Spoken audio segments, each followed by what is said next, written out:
बड़ी बहस छत्तीसगढ़ में आपका स्वागत है। मैं हूं आपके साथ कनिका अरोरा।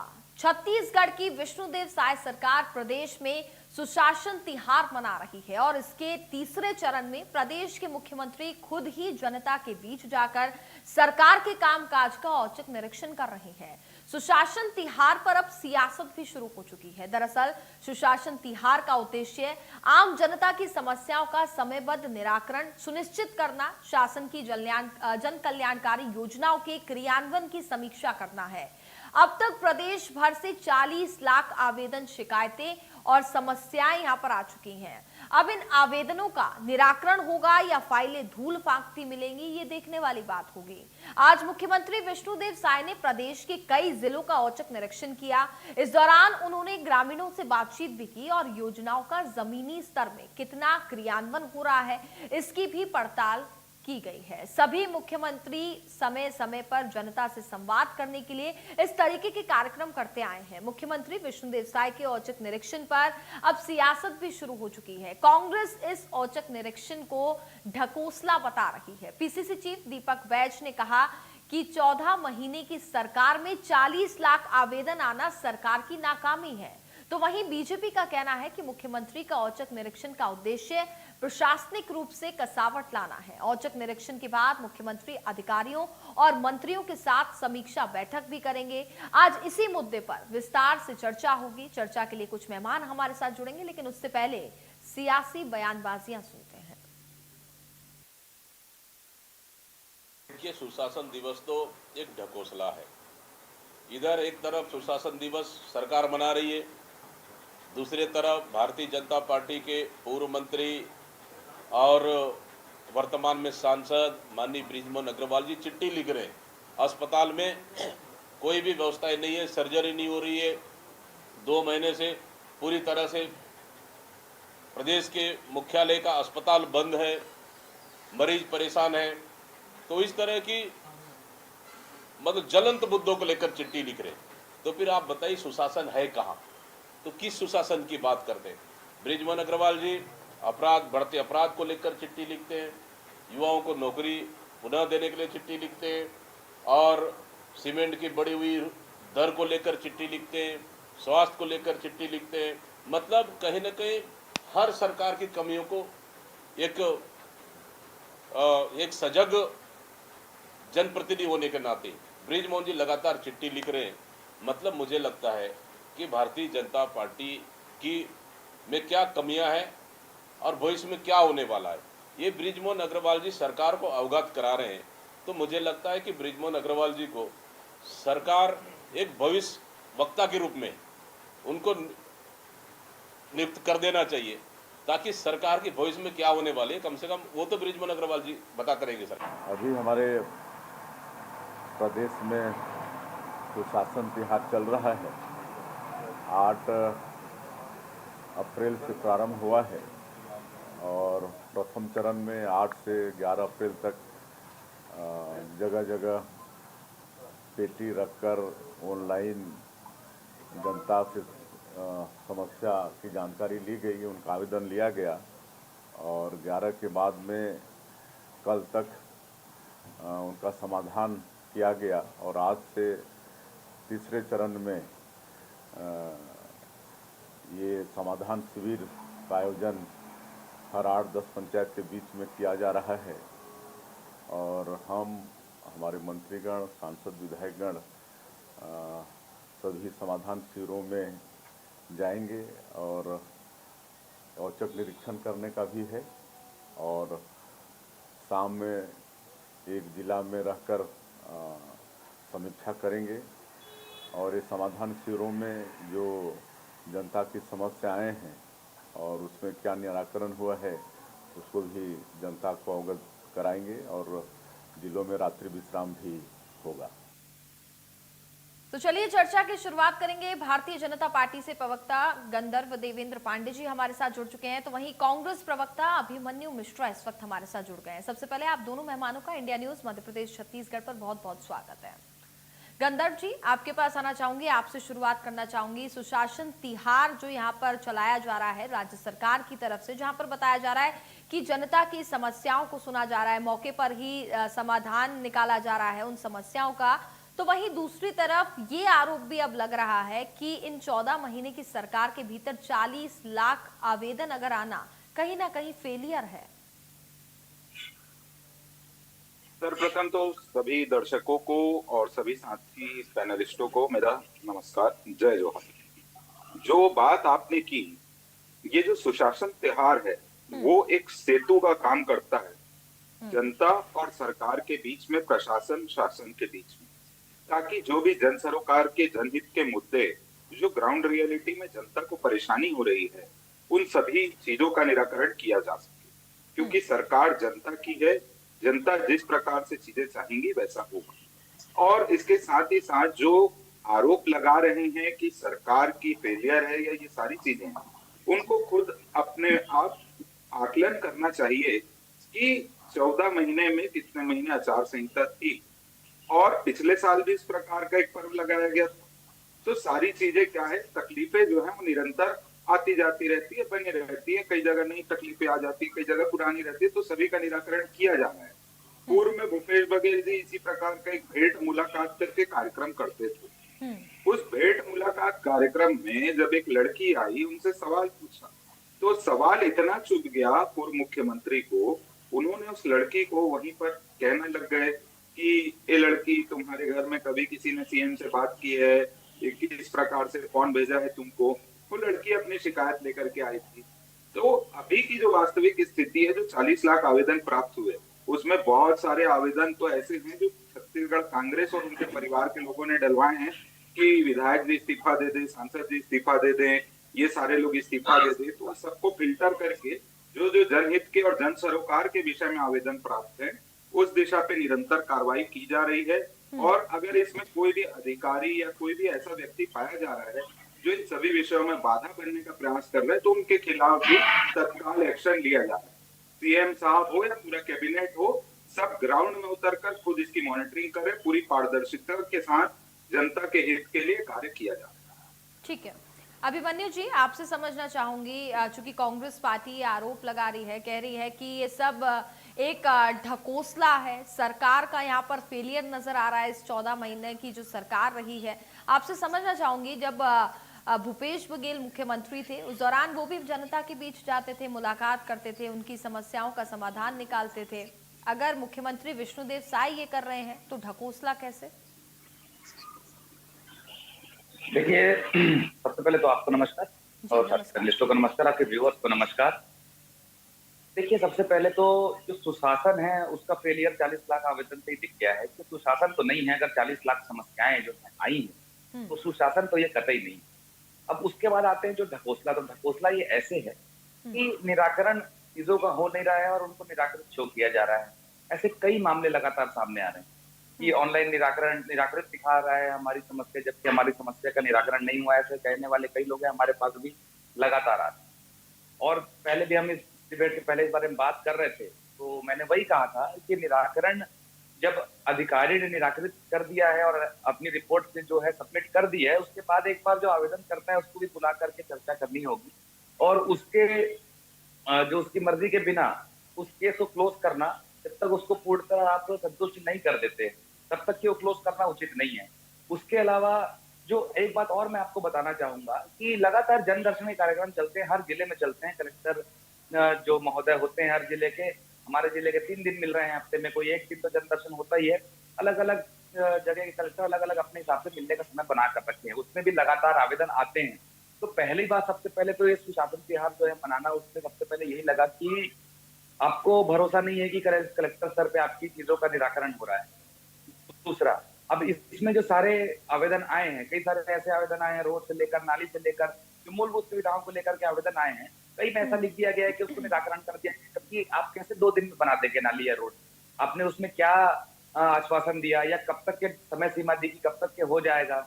उसकी पूरी जानकारी होनी चाहिए। अगर आपने पूरे 40 लाख आवेदन पूरे प्रदेश भर से आप आए हैं और आपने मंगवाए हैं, तो आपकी जिम्मेदारी बनती है कि आपको एक एक निराकरण नहीं, कम से कम उसमें से 30 लाख का निराकरण तो होना ही होना चाहिए, क्योंकि अगर ये नहीं हो पाता है तो फिर ये ढकोसला नहीं तो और क्या है, सरकारी फंड की बर्बादी भी है और जगह जगह केवल अपनी पीठ थपथपाने का काम हो रहा है। और जो कमियों की बात कर रहे थे, तो कमियां तो अब जनता तो गिना ही रही है, उसके अलावा इनके स्वयं के मंत्री भी कमियां गिना रहे हैं। अभी हमारे प्रदेश अध्यक्ष जी कह रहे थे जो ब्रिजमोहन अग्रवाल जी के बारे में, आज भी हम पेपर में पढ़ रहा था कि उन्होंने एक और नया पत्र लिखा है जिसमें मेकाहार अस्पताल की बात की गई है।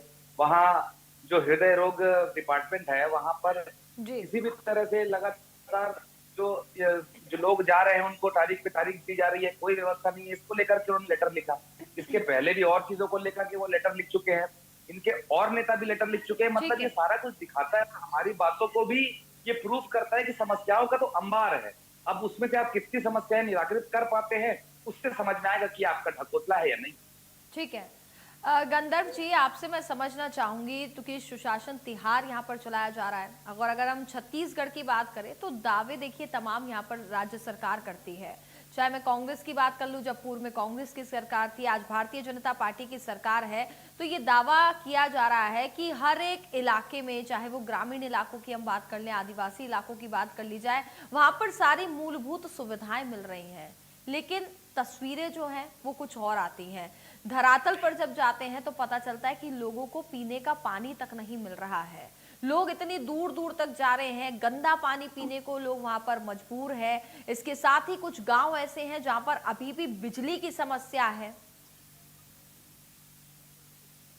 देखिए, सभी चीजें जो हैं, जैसे छत्तीसगढ़ है हमारा, तो आज भी जब जब से नक्सलवाद के विरुद्ध कार्रवाई चालू हुई है, अबू जामड़ या उसके आसपास के जो अंदर के गांव हैं, अंदर के इलाके हैं, वहां कुछ जगह तो ऐसी है जहां अभी तक टेलीविजन भी नहीं पहुंचा। तो उन सभी जगहों पे अब नए सिरे से निर्माण किया जा रहा है कि वहां बिजली की सप्लाई और ये सभी चीजें सुनिश्चित हों। और रही बात जो जल स्तर की बात हो रही थी कि जल नहीं मिल पा रहा, तो भूजल स्तर की निरंतर मॉनिटरिंग की जा रही है। प्रदेश लेवल में इस चीज को गंभीरता से लिया गया है। राष्ट्रीय स्तर पर भी इस चीज पे गंभीरता पूर्वक विचार किया जा रहा है कि कैसे अधिक से अधिक रेन वाटर हार्वेस्टिंग और सभी चीजों को करते हुए छत्तीसगढ़ का भूजल स्तर और पूरे देश का भूजल स्तर बढ़ाने का काम किया जाए, ताकि आने वाले समय में इन सभी चीजों से बचा जाए।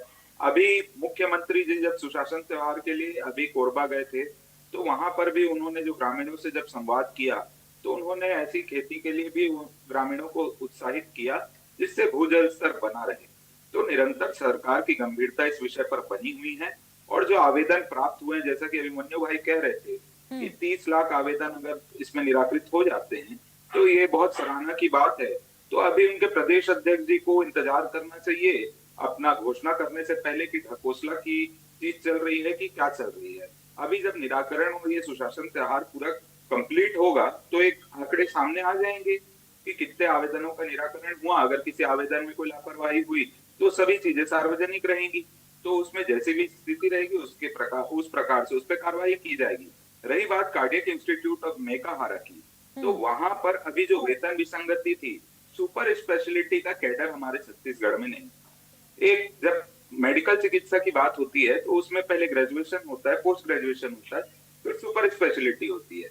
अभी पोस्ट ग्रेजुएशन और सुपर स्पेशलिटी का एक ही कैडर था, जिसके कारण डॉक्टरों की बहुत कमी थी। अभी वर्तमान में 1 तारीख को आदेश पारित हुआ है जिसमें संविदा नियुक्ति पे सुपर स्पेशलिटी के लिए अलग कैडर बना करके उसमें वेतनमान 3,30,000 रुपए किया गया। तो आने वाले समय में निश्चित ही वहां पर जो डॉक्टरों की कमी है उसको भी पूरी की जाएगी। सुपर स्पेशलिटी चिकित्सक जो हैं वो निश्चित तौर पे हमारे कार्डियक इंस्टीट्यूट पे काम करेंगे। वहां पूरे देश से जो आते हैं युवा, उनको भी ट्रेनिंग दी जाती है, उनका उपयोग अभी लिया जा रहा है। लेकिन जो विशेष सर्जरी होती है, सारी चीजें होती हैं, वो कंसल्टेंट और सुपर स्पेशलिटी के जो विशेषज्ञ हैं उनकी निगरानी में होती है। तो जैसे ही उनकी नियुक्ति होती है, सारी चीजें जो अटकी हुई है वो भी प्रारंभ हो जाएगी। ब्रिजमोहन जी ने भी इस विषय को उठाया, तो गंभीरता पूर्वक इसीलिए उठाया कि जल्द से जल्द इसमें नियुक्ति हो, क्योंकि कैडर तो नया बन चुका है, वो भी हमारी सरकार ने ही बनाया। पूर्व में इन्होंने एक ही कैडर बनाकर रखा। ठीक है। अभिमन्यु जी, गंधर्व जी कह रहे हैं कि अगर ऐसे आवेदन आ रहे हैं, समस्याएं हैं लोगों को, तो उसका निराकरण भी हम कर रहे हैं, इसलिए तो जनता के बीच जा रहे हैं। और मुख्यमंत्री अब खुद जा रहे हैं। और मैंने इस बात का जिक्र भी किया कि चूंकि कई इलाके अभी ऐसे हैं जहां पर लोग बूंद बूंद को भी तरस रहे हैं। जी बिल्कुल, तो आपने सही बात की। जो भाई बता रहे थे कि अबुझमाड़ और ऐसे कुछ इलाके हैं, हमने भी अब पहल की थी कि सबसे पहले जो सरकार के वहां पहुंचे, फोर्सेस वहां पहुंचे। अछूता एरिया था, समझ लीजिए आप, अंग्रेजों के जमाने में आखिरी सर्वे टीम वहां भेजी गई थी जो कि वापस नहीं आई थी। उसके बाद पहली बार अब घुसने की कोशिश हुई है, तो बिल्कुल सरकारें घुस रही है, वहां पे जा रही हैं और लोगों को मेन स्ट्रीम से जोड़ने का काम कर रही हैं। बिल्कुल ठीक बात है। उसके अलावा जो गंधर्व भाई बता रहे थे, मैं वो देख रहा था, सुन रहा था कि जो वहाँ डॉक्टरों की कमी है, तो उनको एक ये भी बात मैं बताना चाहूंगा कि डॉक्टरों की कमी से पूरे प्रदेश के जो मेडिकल कॉलेज हैं, हमारे यहाँ का भी मेडिकल कॉलेज अस्पताल राजनांदगांव जो, वो भी भीषण कमी से, जो डॉक्टरों की कमी से जूझ रहा है। चाहे आप बालोद की बात करें, धमतरी की बात करें, जगह जगह में ये समस्याएं हैं। तो अगर आप संज्ञान में ले रहे हैं तो बिल्कुल यहाँ में संज्ञान में लें। पूरे प्रदेश भर में ये संज्ञान में योग लेने योग्य बात है। उसके अलावा जो जल स्तर की बात कर रहे थे, ये बहुत बड़ी समस्या है। इसके प्रति मेजर ले रही है सरकार, किस प्रकार के मेजर ले रही है उन्होंने बताया। लेकिन हमारे यहाँ भी अभी 2 दिन पहले चक्का जाम किया गया पानी की समस्या को लेकर। लेकिन जहां तक मुझे लगता है कि पानी की समस्या के पीछे सबसे ज्यादा जो बड़ा कारण है वो है अवैध माइनिंग। और जब तक ये रेत की अवैध माइनिंग रोकी नहीं जाएगी, इन माफियाओं को नहीं रोका जाएगा, एनीकट तक खोल दिया जाता है, पानी बहने दिया जाता है, उसके बाद रेती निकाली जाती है, इससे होता ये है कि जल स्तर घट जाता है और बूंद बूंद पानी के लिए यहाँ तक कि शहर के लोगों को तरसना पड़ जाता है। तो ये सारी चीजों पर ध्यान देना जरूरी है। और जहां तक आई सुशासन तिहार की बात, तो हमने इसलिए भी सवाल उठाए क्योंकि जो निराकृत जो मुद्दे दिखा रहे हैं, मैंने आपको थोड़ी देर पहले बताया, जो मुद्दे निराकृत हो चुके हैं, ये दिखाया जा रहा है ऑनलाइन पोर्टल में, उसका भी निराकरण जो जमीनी स्तर पर है वो असल में निराकरण उसका नहीं हुआ है। तो ये सारी चीजों का मॉनिटरिंग करना भी बहुत जरूरी है। जो अधिकारी ने केस क्लोजर कर दिया है, उस पर भी ये वापस से एक मॉनिटरिंग जरूरी है कि जो केस क्लोजर हुआ है, क्या वो आवेदनकर्ता के उसके कंसेंट के साथ हुआ है। और इसमें कई ऐसे भी हो रहे हैं कि जो झूठे आरोप लगाए जा रहे हैं, इनका मान लीजिए सरकारी अधिकारी के ऊपर या कर्मचारी के ऊपर, उसका भी देखना चाहिए कि कौन झूठे आरोप लगा रहे हैं, या उगाही की जा रही है, किसी तरीके से ब्लैकमेलिंग की जा रही है। ये बहुत सारी चीजें सामने आ रही हैं। तो ये सारी चीजें सरकार के ध्यान देने योग्य बातें हैं। और अगर इस प्रकार की चीजें चलती रही तो कहीं ना कहीं ये ढकोसला ही साबित होगा, हमें ऐसे ही कहना पड़ेगा। इसके अलावा और कुछ नहीं कहा जा सकता। गंधर्व जी, एक रोड मैप को अगर समझा जाए तो रोड मैप क्या है, किस तरीके से इन समस्याओं का यहाँ पर निराकरण करेंगे? क्योंकि कई समस्याएं ऐसी हैं जो कि जनता इस वक्त राज्य सरकार के सामने रख रही है, मुख्यमंत्री के सामने रख रही है और चाहती हैं कि जल्द से जल्द उनकी समस्या का समाधान हो। देखिए, सर्वप्रथम छत्तीसगढ़ के परिप्रेक्ष्य में जब बात की जाती है, तो जैसा कि अभी छत्तीसगढ़ में हम देख रहे हैं कि प्रधानमंत्री आवास की बहुत ज्यादा लोगों की मांग है, तो उसके लिए आवेदन आ रहे हैं। तो 15 मई तक के उसमें जो है नए सर्वे सूची में शामिल करने का काम किया जा रहा है। बहुत सारे ऐसे हैं जिनका आयुष्मान कार्ड अभी भी बनने बाकी, वो दिए जा रहे हैं, श्रम कार्ड दिए जा रहे हैं, मजदूर कार्ड दिए जा रहे हैं। इसके साथ ही साथ जब आप नियुक्ति की या बाकी चीजों की बात करते हैं, तो रोजगार मेला और विभिन्न माध्यमों से वहां पर रोजगार उपलब्ध हो, ऐसी भी चीजों को, रोजगार कार्यालय में कई लोगों का पंजीयन नहीं है जो बेरोजगार हैं, तो उनके पंजीयन में भी सहायता की जा रही है। किसी को मूलभूत, जैसे अभी एक उदाहरण है, एक विकलांग थे, उन्हें एक छड़ी की आवश्यकता थी, उन्होंने सुशासन त्योहार में सरकार से मांग की कि मैं अभी छड़ी लेने में असक्षम हूँ और मेरा विकलांग पेंशन कार्ड नहीं बना, तो उसमें भी तुरंत कार्रवाई हुई। एक भाई ने लाइसेंस के लिए आवेदन किया था, तो उसमें भी कार्रवाई हुई। आप स्टेप जानना चाह रहे, तो अब जो ये तीसरा चरण है 5 मई से, इसमें अब जो जनप्रतिनिधि हैं, वहां के लोकल्स हैं, जैसे अब मैं यहाँ एक एरिया में रहता हूँ, तो यहाँ के जो जनप्रतिनिधि हैं वो वार्ड में इसका कैंप लगेगा, गांव में है तो ग्राम पंचायतों में इसका कैंप लगेगा। वहां पर जाकर के जनप्रतिनिधियों के सामने अधिकारी के समकक्ष निराकरण की व्यवस्था की जाएगी, ताकि चरणबद्ध तरीके से हम अंत्योदय की जो हमारे लक्ष्य है उस पे काम कर सके कि अंतिम पंक्ति पे जो खड़ा व्यक्ति है, जो अपने घर से निकल करके कलेक्टर कार्यालय या विभिन्न ऐसे दफ्तरों में नहीं जा सकता अपनी शिकायत दर्ज करवाने, तो सरकार कुछ चल के सबके साथ उनके पास आ रही है और जो भी सरकारी योजनाओं के लाभ पात्र हैं उसको सुनिश्चित कर रही है। ठीक है अभिमन्यु जी, देखिए यहाँ पर पूरा रोड मैप भी क्लियर किया गया कि किस तरीके से समस्याओं का निराकरण होगा। और ये भी उनका कहना है कि जब मुख्यमंत्री थे भूपेश बघेल, उस दौरान भी तो वो वहां पर जाते थे, जनता की समस्याओं को सुनते थे, निराकरण करते थे, कितनी समस्याओं का निराकरण हुआ। और अगर यहाँ पर भी अभी कई शिकायतें अगर आ रही हैं तो उसको लेकर के पूरा एक रोड मैप तैयार हो रहा है। अभी से उसे ढकोसला कहने की क्या जरूरत है? हालांकि समस्याएं आ रही है, निराकरण भी करेंगे।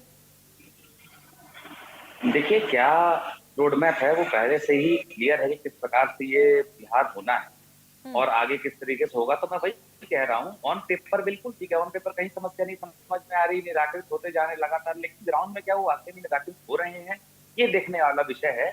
क्योंकि मैं लगातार लोगों के देख रहा हूँ सोशल मीडिया के माध्यम से, और हमारे माध्यम से भी जो सीधे आके मिल रहे हैं कि हमारा निराकृत दिखा रहा है, लेकिन वो निराकृत असल में हुआ नहीं है। चाहे वो कई कई चीजें हैं, कहीं किसी ने रोड बनाने की मांग की थी, कहीं किसी ने नाली की मांग की थी। देखिए छोटे मोटे चीजें, राशन कार्ड और ये सब चीजें तो हो जाती है, कोई बड़ी बात नहीं है। लेकिन जो मेजोरिटी है, और आखिरी में ये डेटा भी आपको सामने देना चाहिए कि आपने कितनों का निराकरण किया और उसमें से कितने लोग संतुष्ट हुए। तो मैंने जो पॉइंट रखा था कि जो आवेदक को बुला करके बताना, उसका केस क्लोज करने के पहले, ये बहुत जरूरी है। और जो हमारे समय की आप बात कर रहे हैं, तो देखिए मैं आपको वो भी बता रहा था कि कलेक्टर जनदर्शन के माध्यम से शुरुआत से ये प्रथा चली आ रही है कि आवेदन लिए जाते हैं, और जो उसले उस स्तर का काम होता है वो कलेक्टर स्तर पे करता है, जो नहीं होता तो आगे बढ़ाए जाते हैं। लगातार मुख्यमंत्री से और किसी भी मंत्री से मिलकर कोई भी किसी प्रकार की शिकायत कर सकता है, लेकिन एक जो ये सामूहिक रूप से शिकायतें मंगाई गई हैं, तो इसका जो होना चाहिए था कुछ ना कुछ पूरा का पूरा इसका एक निष्कर्ष निकलना चाहिए। तो हमने जो आपने कहा कि ढकोसला कहने का कारण यही है, क्योंकि जिस प्रकार से अभी तक ये काम चला है, उसमें तो बिल्कुल नहीं लगता कि कोई समाधान होगा। सिर्फ कागजों में समाधान इसका दिखा दिया जाएगा। गंधर्व जी कह रहे हैं और कुछ वाकई में शिकायत जो पत्र, ग्राउंड कुछ लेवल पे आवेदन तो कोई कांग्रेस समाधान पार्टी नहीं है। ने भर दिए हैं कि इस्तीफा दो। वो देखिए, वो उन बातों के कोई बात नहीं है। इस्तीफा कोई देने पे बोलने पे किसी के कोई इस्तीफा नहीं देता है।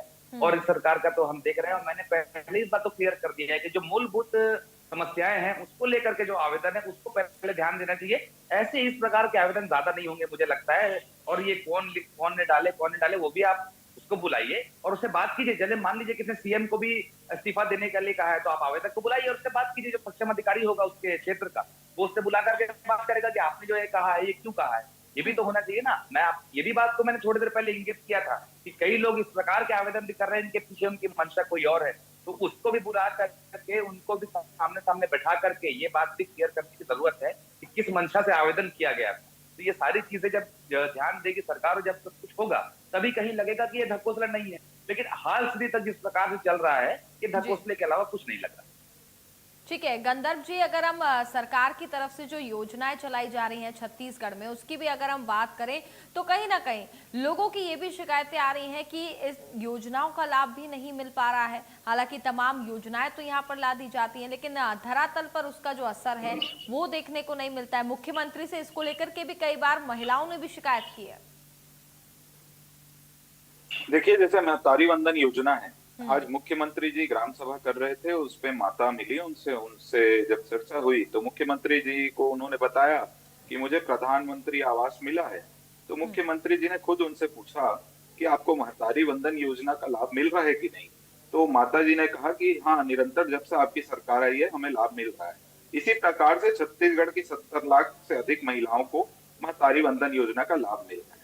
और कई आवेदन ऐसे भी आए हैं जो लोग उस समय रजिस्ट्रेशन नहीं करा पाए, तो निरंतर ऐसे लोगों का भी रजिस्ट्रेशन का काम भी पुनः चालू हो चुका है। रजिस्ट्रेशन होके फिर उसमें वापस सत्यापन वगैरह सारी चीजें हैं। फिर आगे की जो योजना है, जैसे भारत का AI हब जहाँ बनेगा, तो रायपुर छत्तीसगढ़ में मुख्यमंत्री जी ने, ओपी चौधरी जी ने, सबने भूमि पूजन कर दिया है। तो वहाँ स्थानीय युवा जो है, जो छत्तीसगढ़ के युवा पलायन के लिए विवश थे, बड़ी बड़ी डिग्री लेकर के वो बेंगलोर, मुंबई, दिल्ली, बड़े शहरों में जा रहे थे। ठीक है। तो आने वाले समय में ये जो पलायन वाले युवा हैं वो भी यहीं रुकेंगे। तो सबके हितों की रक्षा चलिए बिल्कुल, तो देखना होगा सुशासन तिहार का कितना असर हमें छत्तीसगढ़ में देखने को मिलेगा, कितनी समस्याओं का निराकरण होगा, कितनी समस्याएं वहां पर पहुंचती हैं, और जो मूलभूत सुविधाएं हैं जिसको लेकर के लोग काफी ज्यादा परेशान छत्तीसगढ़ में नजर आते हैं, क्या उस समस्या का समाधान होगा। फिलहाल बहुत बहुत धन्यवाद गंधर्व जी और अभिमन्यु जी, आपका हमारे साथ चर्चा में जुड़ने के लिए। और इसी के साथ बड़ी बहस छत्तीसगढ़ में बस इतना ही। आप देखते रहिए इंडिया न्यूज मध्य प्रदेश छत्तीसगढ़। नमस्कार।